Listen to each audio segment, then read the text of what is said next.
Verisurf 2023 simplifies the inspection of parts with complex GD&T callouts through the mapping of Mastercam 3D annotations to Verisurf MBD files from Solidworks, Inventor, and SolidEdge, as well as Step 8P242 files from any CAD system, may contain dimension and tolerance data, which Mastercam imports as 3D annotations.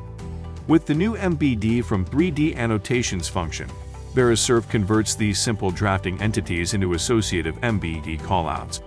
When an inspection plan is created from associative MBD, the tolerance information is automatically added to the plan. This streamlines part programming and ensures data integrity by eliminating transcription errors during plan creation.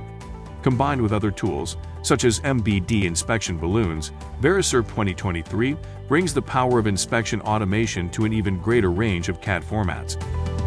To see the difference, schedule a demonstration at Verisurf.com. Continue to watch the Verisurf 2023 feature highlight series and subscribe to our channel to learn more.